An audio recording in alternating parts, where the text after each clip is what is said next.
Penggabungan usaha. Penggabungan usaha adalah penyatuan entitas-entitas usaha. Penggabungan entitas usaha yang terpisah adalah suatu alternatif perluasan secara internal melalui akuisisi dan seringkali memberikan manfaat bagi semua entitas yang bersatu dengan pemiliknya. Sifat penggabungan usaha. Yang pertama, integrasi horizontal adalah penggabungan perusahaan-perusahaan dalam lini usaha atau pasar yang sama. Yang kedua, integrasi vertikal, yaitu penggabungan dua atau lebih perusahaan dengan operasi yang berbeda.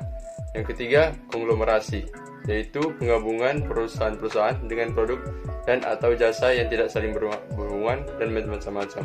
Alasan-alasan penggabungan usaha. Yang pertama, manfaat biaya. Dua, risiko lebih rendah. Tiga, penundaan operasi pengolahan.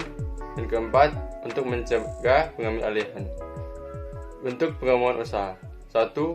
Merger terjadi ketika sebuah perusahaan mengambil alih semua operasi dan entitas usaha lain dan entitas yang diambil alih tersebut dibubarkan. 2. Konsolidasi terjadi ketika sebuah perusahaan yang baru dibentuk untuk mengambil alih aktiva-aktiva dan operasi dari dua atau lebih entitas usaha yang terpisah dan akhirnya entitas terpisah tersebut dibubarkan. Nah, langsung saja kita masuk pada bagian yang pertama, yaitu konsep akuntansi dari penggabungan usaha. Nah, konsep akuntansi dari penggabungan usaha ini direfleksikan dalam pernyataan standar akuntansi keuangan nomor 22 tentang akuntansi penggabungan usaha yang berlaku efektif sejak 1 Januari 1995, yang menurut standar akuntansi keuangan bahwa penggabungan usaha atau business combination adalah pernyataan dua atau lebih perusahaan yang terpisah menjadi satu entitas ekonomi karena satu perusahaan menyatu dengan atau uniting with perusahaan lain atau memperoleh kendali, kontrol atas aktiva dan operasi perusahaan lain. Selanjutnya masuk pada aplikasi metode penyatuan kepemilikan. Pada saat ini saya akan membahas contoh soal mengenai pencatatan jurnal jika merger modal disitor melebihi saham yang diterbitkan. Kita asumsikan bahwa PT Jaka dan PT Dara sesaat sebelum penggabungan usaha secara penyatuan kepemilikan. PT Jaka perusahaan yang tetap beroperasi menerbitkan 5.000 lembar saham untuk memperoleh aktiva bersih PT Dara.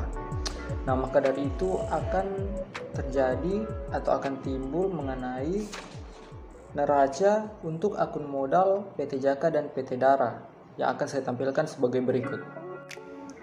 Nah, berdasarkan neraca akun modal yang telah saya tampilkan sebelumnya, ayat jurnal yang dapat dicatat pada PT Jaka sebagai induk perusahaan adalah yang pertama, untuk mencatat penerbitan 5.000 saham untuk penyatuan kepemilikan dengan PT Dara. Yang pertama, aktiva bersih pada modal saham, kemudian pada tambahan modal di store dan laba ditahan sebesar aktiva bersih debit 100 juta, modal saham kredit 50 juta, tambahan modal di store 20 juta, kemudian laba ditahan 30 juta. Kemudian yang kedua, untuk mencatat merger dengan PT Jaka dan pembubaran akhir. Modal saham, kemudian tambahan modal di store, laba ditahan pada aktiva bersih. Modal saham sebesar 50 juta debit, tambahan modal di store 20 juta debit, laba ditahan 30 juta debit, dan aktiva bersih 100 juta kredit. Berikutnya, akuntansi untuk penggabungan usaha berdasarkan metode pembelian. Semua penggabungan usaha yang tidak memenuhi kondisi untuk penyatuan atau pooling harus dicatat berdasarkan metode pembelian. Secara umum, metode pembelian mengikuti prinsip akuntansi yang sama untuk pencatatan penggabungan usaha seperti yang diikuti dalam akuntansi untuk aktiva-aktiva dan kewajiban-kewajiban berdasarkan prinsip akuntansi yang berlaku secara umum.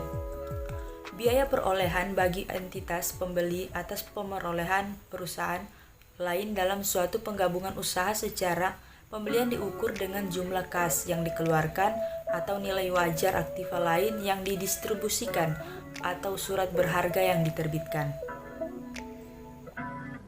Perbandingan metode penyatuan dan pembelian. Perbedaan-perbedaan yang signifikan pada akuntansi untuk laba ditahan entitas gabungan dimungkinkan berdasarkan standar akuntansi yang diterima secara umum. Karena itu, pemakai laporan keuangan entitas gabungan harus berhati-hati dengan tidak menginterpretasikan saldo laba ditahan yang dilaporkan sebagai jumlah yang betul-betul tersedia sebagai dividen. Interpretasi-interpretasi yang demikian diragukan bila laporan tersebut untuk entitas hukum yang terpisah, dan bahkan lebih diragukan lagi bila dua atau lebih entitas digabungkan menjadi satu entitas akuntansi. Yang berikutnya, pengungkapan yang diharuskan untuk metode penyatuan. Perusahaan gabungan mengungkapkan bahwa penggabungan usaha dipertanggungjawabkan sebagai penyatuan kepemilikan. Selain itu, catatan atas laporan keuangan pada suatu periode penyatuan harus mencantumkan nama-nama perusahaan yang digabungkan, keterangan saham yang diterbitkan, rincian hasil operasi perusahaan-perusahaan yang terpisah sebelum penyatuan, penjelasan dampak perubahan periode fiskal dari perusahaan yang digabungkan terhadap laba ditahan, rekonsiliasi pendapatan perusahaan penerbit, dan jumlah gabungan setelah penyatuan. Kemudian yang berikut pengungkapan yang diharuskan untuk metode pembelian. Catatan atas laporan keuangan perusahaan yang membeli harus mengungkapkan bahwa penggabungan usaha dipertanggungjawabkan dengan metode pembelian. Catatan atas laporan keuangan seharusnya juga menyebutkan nama dan keterangan singkat mengenai perusahaan yang dibeli, periode di mana hasil operasi perusahaan yang dibeli termasuk dalam laporan laba rugi, biaya perusahaan yang dibeli dan jika ada, jumlah dan penilaian saham yang diterbitkan atau yang dapat diterbitkan dan keterangan atas setiap pembayaran kontingen.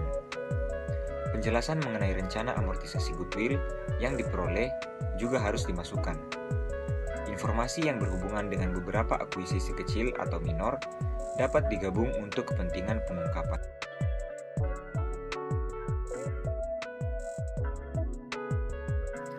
Akuntansi untuk investasi dalam saham. Prinsip akuntansi yang diterima secara umum untuk mencatat akuisisi saham biasa mewajibkan investasi tersebut dicatat pada biaya perolahannya.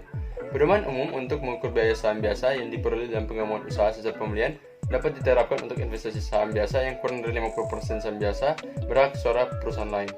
Konsep yang mendasari metode biaya dan ekuitas. Berdasarkan metode biaya, investasi dalam saham biasa dicatat pada biayanya dan dividen dari laba berikutnya dilaporkan sebagai pendapatan dividen. Berdasarkan metode ekuitas, investasi dicatat pada biaya perolahan dan disesuaikan dengan keuntungan, kerugian, dan dividen. Berikutnya yaitu akuntansi metode ekuitas konsolidasi satu baris. Akuntansi metode ekuitas sering disebut dengan konsolidasi satu baris.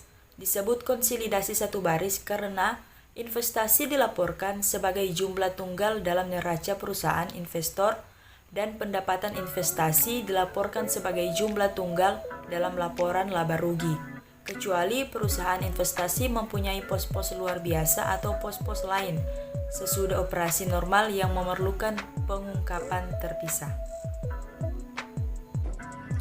Akuisisi interim dari suatu investasi kepemilikan. Akuntansi untuk investasi ekuitas semakin bertambah rumit ketika akuisisi dilakukan dalam suatu periode akuntansi atau akuisisi interim. Perhitungan tambahan diperlukan baik dalam menentukan ekuitas pokok pada saat akuisisi maupun dalam menentukan pendapatan investasi untuk tahun tersebut. Ekuitas pemegang saham pada perusahaan investi dihitung dengan menambahkan pendapatan yang diperoleh sejak tanggal pelaporan terakhir kepada ekuitas pemegang saham awal dan mengurangkan dividen yang diumumkan pada tanggal pembelian. Asumsi dasar yang digunakan pada akuntansi untuk akuisisi interim adalah bahwa pendapatan perusahaan investi diperoleh secara proporsional sepanjang tahun, jika tidak ada bukti yang menyatakan sebaliknya. Investasi pada akuisisi bertahap. Investor mungkin memperoleh kemampuan untuk menggunakan pengaruh yang signifikan terhadap kebijaksanaan operasi dan keuangan perusahaan investi melalui serangkaian akuisisi saham, bukan melalui suatu pembelian tunggal. Contohnya, seorang investor mungkin memperoleh 10% kepemilikan pada suatu perusahaan investi dan kemudian memperoleh 10% kepemilikan lagi.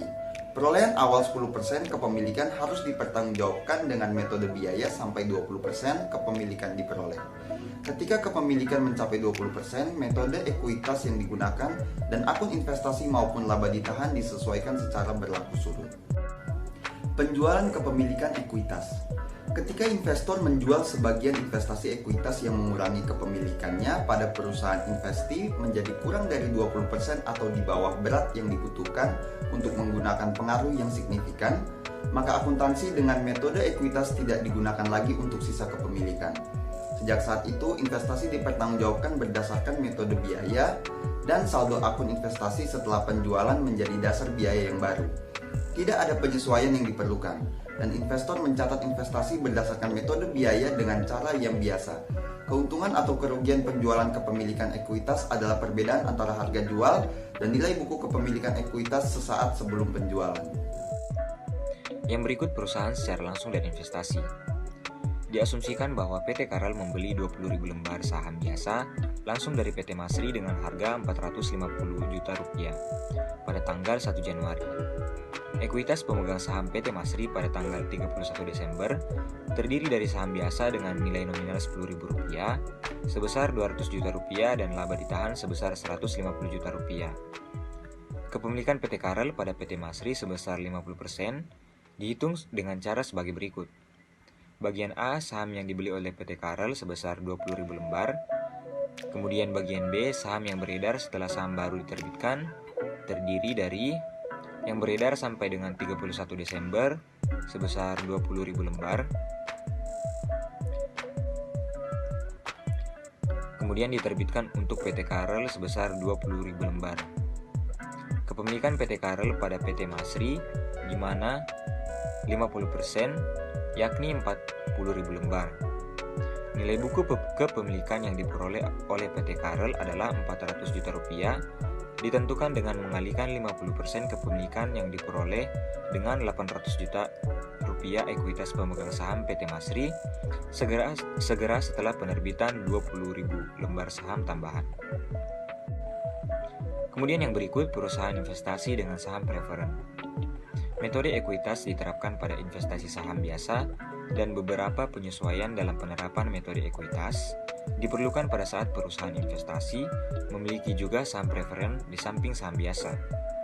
Penyesuaian yang diperlukan adalah yang pertama, pengalokasian ekuitas pemegang saham perusahaan investasi menjadi komponen ekuitas preferen dan biasa atau akuisisi untuk menentukan nilai buku investasi saham biasa. Yang kedua, pengalokasian laba bersih perusahaan investasi menjadi komponen pendapatan saham preferen dan pendapatan saham biasa untuk menentukan bagian investor atas pendapatan perusahaan investi untuk pemegang saham biasa. Selanjutnya kita masuk pada pos-pos luar biasa, penyesuaian pengaruh kumulatif dan pertimbangan lainnya. Konsolidasi satu baris tidak menerapkan pelaporan pendapatan investasi jika pendapatan perusahaan investi terdiri dari pos-pos luar biasa atau penyesuaian pengaruh kumulatif. Kemudian pengungkapan ekuitas perusahaan investi. Jika investasi ekuitas signifikan, investor seharusnya mengungkapkan informasi berikut melalui catatan kaki, catatan atau atas laporan keuangan, dan daftar-daftar yang memuat yang pertama nama setiap perusahaan investi dan persentase kepemilikan pada saham biasa. Kemudian kebijakan akuntansi investor berhubungan dengan investasi saham biasa. Kemudian perbedaan, contohnya jika ada perbedaan perlakuan akuntansi.